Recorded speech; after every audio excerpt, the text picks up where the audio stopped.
With the Texas Longhorns and the Oklahoma Sooners making the journey to the Southeastern Conference in 2024, the question is, how will these two schools fit in?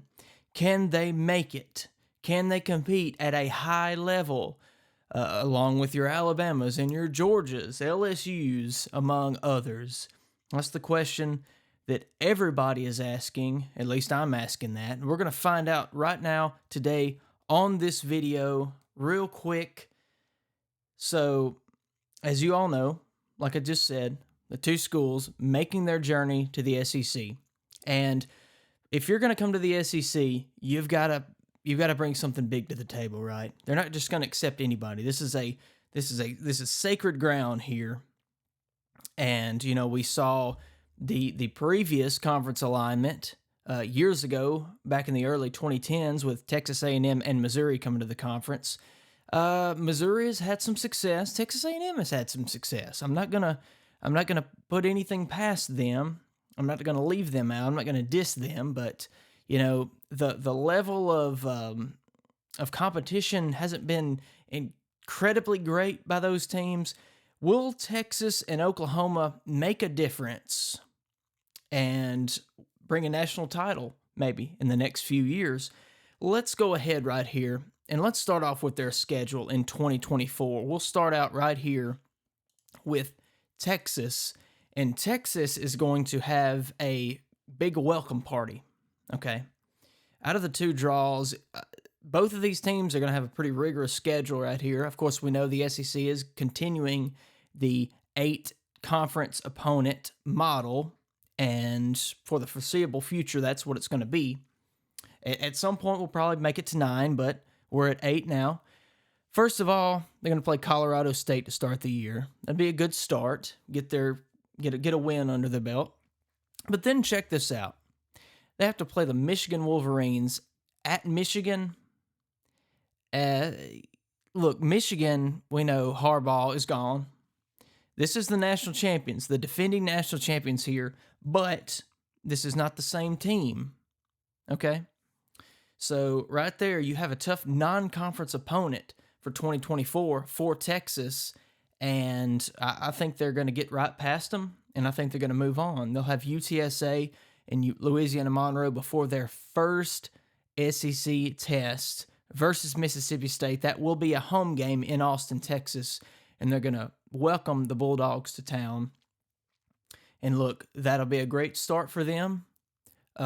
Great new matchup, exciting new matchup there. You've got Jeff Levy coming there from Oklahoma for the offensive coordinator of Oklahoma to head coach at Mississippi State. That'll be interesting to see, what that game's going to look like, how this offense from Mississippi State is going to be, the new life that it's going to have after the passing of Mike Leach a couple of years ago, and then the kind of odd year that they've had this past season. But then right after that, you have the Red River rivalry, Red River shootout, whatever you want to call it. This is going to be an SEC game from here on out, and that just excites me to no end. Versus Oklahoma there, going to be at the old Cotton Bowl Stadium. And then take a look at that. The next week, the Georgia Bulldogs. You have them at home. Georgia's going to bring a lot of fans. I think for all these schools, all these SEC schools, I think they're going to bring big crowds, honestly. And I mean, I wouldn't expect anything less. It's going to be exciting. These SEC crowds, these SEC fan bases are going to really look forward to some new scenery. At least over the next few years with Texas and Oklahoma. That's going to be a great test there. Kirby Smart is going to be ready. He's going to look to get the team back on track after falling in the SEC championship this past season to Alabama. They're going to look to take that place right back on the top of the conference going forward. Right after that, you make your trip to Nashville. This is your first SEC away game. It's a good one for a first SEC away game. And then you have to go, you go back home and you play Florida. The Gators coming to town. Billy Napier is going to look to do whatever he can to keep his job because he is on the hot seat. There's no doubt about that. Florida has a grueling schedule this year. I really feel bad for him, honestly. In 2025, it's not going to be much better for the Gators. And then you have to go to Arkansas, and this is always tricky, especially when you have to go to Arkansas. The Razorbacks, Sam Pittman, they're going to look to really take a bite out of Texas. I don't know if it's going to happen. Sam Pittman is another one of those coaches that he needs to make something happen, or he's going to find himself in a very warm seat here in the next coming season or two. And then you have a game against Kentucky. Now, this is going to be, maybe a toss-up. Mark Stoops, you never know. Kentucky, they kind of had a subpar season last year. Can they kind of right the ship and get back to success that they had, just not that long ago? But then you end the regular season, you have to go to College Station and play Texas A&M, and Kyle Field is going to be ruckus. It's going to be an incredible environment, and Texas is not a team that's, they're going to have to go to Michigan early in the year, so they're already going to experience an incredibly hostile away crowd. Texas A&M, new beginnings for them as well, for Mike Elko at the helm. That's going to be really fun to see right there in the wake of the SEC championship game. And does Texas find themselves in the SEC championship game? It's going to be a fight for the top two. It's going to be a fight for the top four positions in the conference. And you can pick and choose, in no particular order, those top four teams in the conference this coming year. I'm telling you. But let's move on over and let's take a look at what Oklahoma's going to have, for their first season in the SEC. They're going to have a little bit easy schedule starting out. They have Temple and Houston at home, and then they'll play Tulane in week 3. Now, Tulane, they're a team that can, they're not a bad team. They played Ole Miss pretty hard last year. They beat Ohio State in a New Year's Six a couple years ago. They are one of those teams that can shake it up a little bit. This is early in the season, though. That's to be determined because I see Texas as being a real powerhouse. Oklahoma, I'm really not sure of yet. Brent Venables is going to want to, he's going to want to go into this season knowing that Texas is the better team, but he's going to want to make a mark early. And where can he make that mark? The very next week at home there in Norman versus Tennessee. The Volunteers are coming to town. Tennessee, what are they going to look like? Josh Heupel, what's his team going to look like? I don't know. It's to be determined as well. But they come to town, and then the very next week, Oklahoma has to go to Jordan-Hare Stadium. They got to play the Auburn Tigers, and Hugh Freeze looking to take that next step in his coaching. They had Alabama on the ropes. This is the week following that terrible non-conference loss that they had. I don't even, just to keep from beating a dead horse there, I won't even talk about that anymore. But right there, that's a chance in another ruckus environment there, especially if that's a night game. Auburn, Hugh Freeze will be looking to make a mark early and to really give the fan base and the country a little bit of a something to chew on there for the Tigers. Then you got the Red River rivalry. Anything can happen there, obviously. You got South Carolina, and then you go to Oxford to play Ole Miss.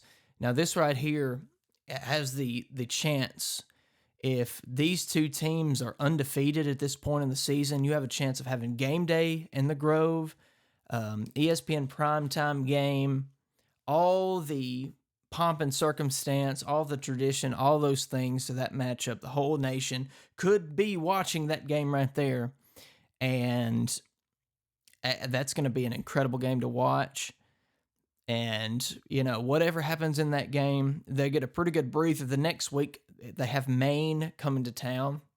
Interesting matchup there before they have to go to Columbia, Missouri, where Eli Drinkwitz and his Missouri Tigers are looking to continue their upward trajectory that they had last year. And they're really going to look to really make an impact.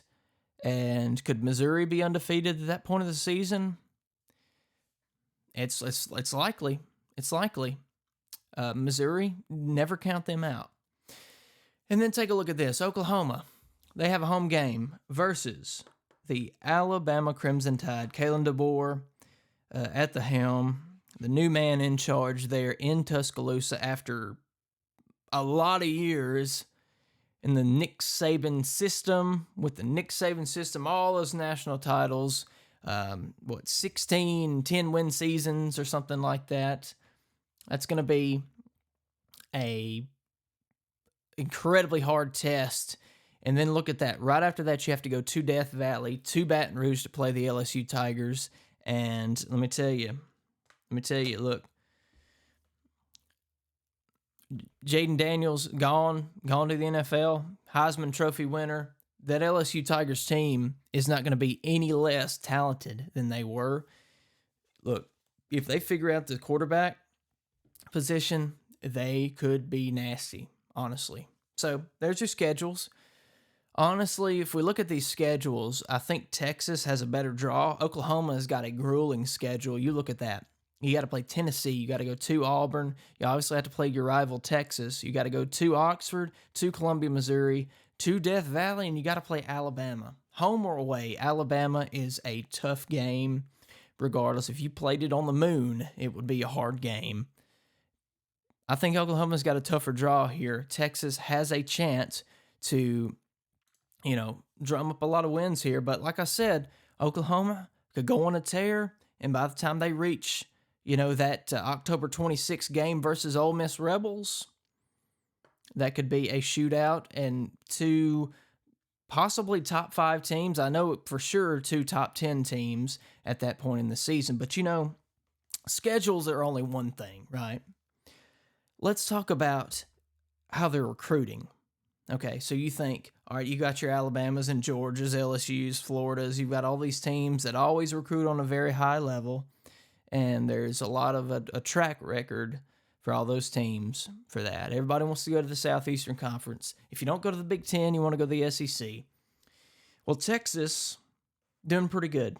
Number 6 in the country for 2024, coming off that 12-2 season last year. They have a lot of momentum. They've got 1 5-star in Colin Simmons, an edge rusher from Duncanville, Texas, 6'2", 225 pounds. He's the number 15th high school player in the country. He's going to come in. They also have a number of 4 stars and a bunch of 3 stars as well. 22 total recruits coming in to Austin, Texas for 2024. Now, you think, okay, the SEC, you got a team like Ole Miss that's number 1 in the transfer portal. Well, Texas is number 7, and they've got a lot of guys over offense and defensive positions coming in. 3 from Alabama, including Isaiah Bond, a wide receiver from Alabama. 3 of them from the Tide coming into Texas for 2024 now. What's Oklahoma's recruiting looking like? Top 10 as well. Number 9 in the country. They've got 1 5-star coming in, David Stone, defensive lineman from IMG Academy. His hometown, Oklahoma City, Oklahoma, so he's staying in his home state, to play for the Sooners. They have 15 4-stars and a large number of 3 stars, 27 total recruits coming to Oklahoma. Now, in the transfer portal, Oklahoma not doing as well. They're number 25 in the transfer portal, but when you're getting some good high-level players in from high school, you don't always need the transfer portal. A team like Ole Miss needs the transfer portal. That's how they've been able to have the success that they've had so far. not just recruiting some good guys from high school, but also getting these great players from out of state, it's even in state, to come there to Oxford. But to me, those are the two main things. What can they do in recruiting versus the other SEC teams? Also, what can they do, obviously, in the games? You've got two strong teams. You've got two strong coaches. You've got a great coach in Steve Sarkisian, obviously a Nick Saban disciple, and I hate to use that word to refer to coaches, but that's kind of the word that people use. He coached under Saban, and he's another one. I just added to the list of coaches that have left Saban's wing and went on, done their own thing, and had a lot of success on their own. Texas, they are ready for this. They are prepared. Oklahoma, not too far behind them. They have a grueling schedule in 2024. They'll have a grueling schedule again in 2025. And we got some balloons, see? We got some balloons for Texas and Oklahoma there. Balloons. Welcome to the Southeastern Conference, boys and girls. But that's my thoughts. You've got your recruiting and you've got your schedule down pat, and there's going to be a lot of success from these teams in their first year in the conference. So I don't think they're going to have any issue.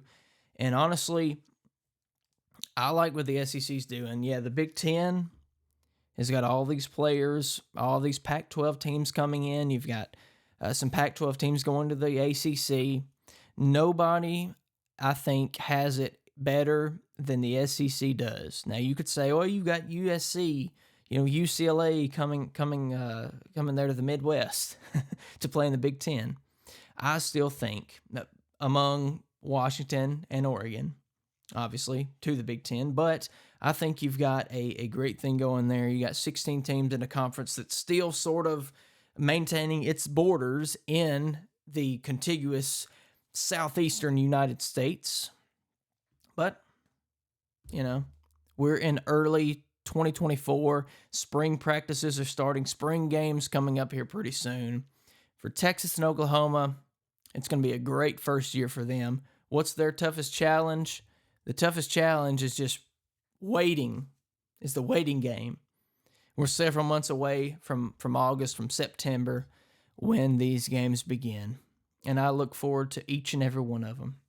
Thank you for joining me today. My name's Brandon Taylor. If you like what we did here, if you like what we're doing here, like, subscribe, leave me a comment. Tell me what you think about Texas and Oklahoma. If you're a fan or if you're not a fan, if you hate these two teams, I want to know that as well. As always, Brandon Taylor. We'll see you in the next one. Peace.